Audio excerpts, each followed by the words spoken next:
नमस्कार, स्वागत है आपका आपके अपने चैनल उज्जवल जीके में। और आज हम पढ़ने वाले हैं भारतीय इतिहास के कुछ महत्वपूर्ण बिंदु। आज की क्लास में हम भारत का नामकरण पहले देखेंगे, तो चलिए पढ़ना शुरू करते हैं। भारत का नामकरण, देखिए इंडिया शब्द जो है वो इंडस से निकला है, जिसे संस्कृत में सिंधु कहा जाता है। तो इंडिया शब्द किससे निकला है? इंडस से, और संस्कृत में इसे सिंधु कहा जाता है। भारतवर्ष नाम सबसे पहले पाणिनि की अष्टाध्यायी में आया था। तो भारतवर्ष नाम सबसे पहले कहां पर आया था? पाणिनि की अष्टाध्यायी में आया था। भारत देश का यह नामकरण ऋग्वैदिक काल के प्रमुख जन भरत के नाम पर किया गया। भारत का यह नामकरण ऋग्वैदिक काल के प्रमुख जन और कबीले होते थे ना, उस जन भरत के नाम पर किया गया भारत का ये नामकरण। वैदिक काल में उत्तरी भारत को क्या कहा जाता था? आर्यावर्त कहा जाता था। वैदिक काल में उत्तरी भारत को आर्यावर्त कहा जाता था और दक्षिणी भारत को क्या कहा जाता था? दक्षिणापथ कहा जाता था। जैन कथाओं के अनुसार देश का ये नाम प्रथम जैन तीर्थंकर ऋषभ देव के बड़े पुत्र का नाम भारत था, जो प्रतापी और शक्तिशाली राजा थे। जैन कथाओं के अनुसार देश का ये जो नाम पड़ा है भारत, ये पहले जैन तीर्थंकर ऋषभ देव के बड़े पुत्र भारत के नाम पर पड़ा है, जो प्रतापी और शक्तिशाली। देखिए पौराणिक कथाओं के अनुसार पौरव वंश के राजा दुष्यंत और शकुंतला के पुत्र भरत के नाम पर ये नाम दिया गया। ब्राह्मण ग्रंथों में इस देश को भारतवर्ष कहा गया। पौरव वंश के राजा दुष्यंत और शकुंतला के पुत्र भरत के नाम पर यह भारत नाम दिया गया, और ब्राह्मण ग्रंथों में इस देश को क्या कहा गया?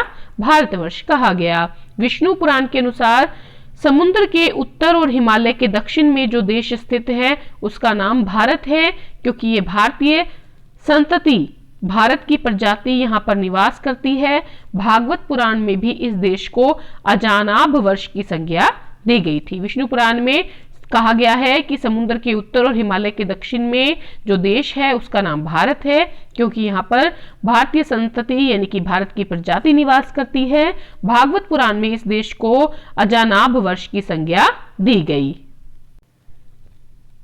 यूनानियों ने भारतवर्ष के लिए इंडिया शब्द का प्रयोग किया। यूनानियों ने भारतवर्ष के लिए किस शब्द का प्रयोग किया?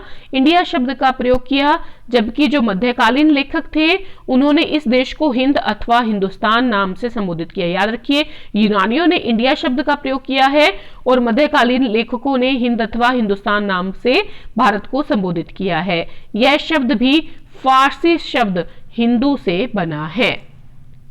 यूनानी भाषा के आधार पर अंग्रेज इसे क्या कहने लगे? इंडिया कहने लगे। देश का वर्तमान नाम भारत भी इस प्राचीन काल से ही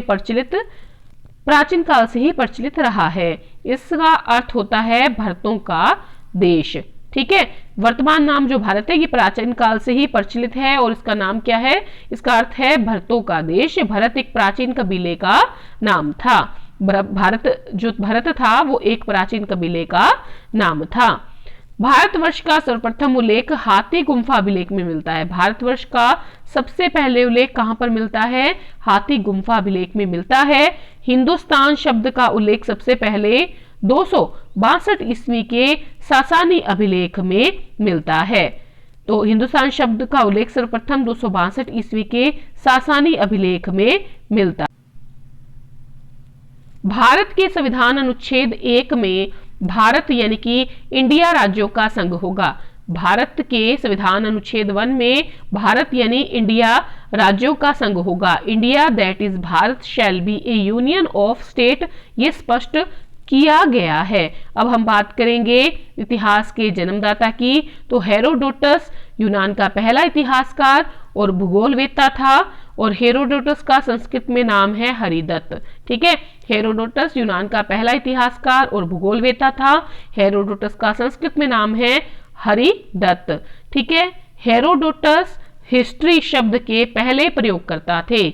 हेरोडोटस हिस्ट्री शब्द के पहले प्रयोगकर्ता थे और इन्होंने वास्तविक इतिहास लेखन की नींव रखी थी। इन्होंने वास्तविक इतिहास लेखन की क्या रखी थी, नींव रखी थी। रोमन दार्शनिक सिसरो ने हेरोडोटस को इतिहास का जनक या फादर ऑफ हिस्ट्री की संज्ञा दी थी। तो याद रखिएगा, रोमन दार्शनिक सिसरो ने हेरोडोटस को इतिहास का जनक या पिता की संज्ञा दी थी। इन्होंने अपने इतिहास का विषय पेलोपोनेसियन युद्ध को बनाया था। इन्होंने अपने इतिहास का विषय पेलोपोनेसियन युद्ध को बनाया था। किसने? हेरोडोटस ने। ठीक है, और इनकी जो हेरोडोटस की प्रसिद्ध जो पुस्तक है उसका नाम क्या है? हिस्टोरिका है। ठीक है, इनकी जो हेरोडोटस की प्रसिद्ध पुस्तक थी उसका नाम क्या था? हिस्टोरिका था। तो आज के लिए इतना ही। अगर वीडियो पसंद आई है तो प्लीज लाइक, शेयर और कमेंट जरूर करिएगा। धन्यवाद।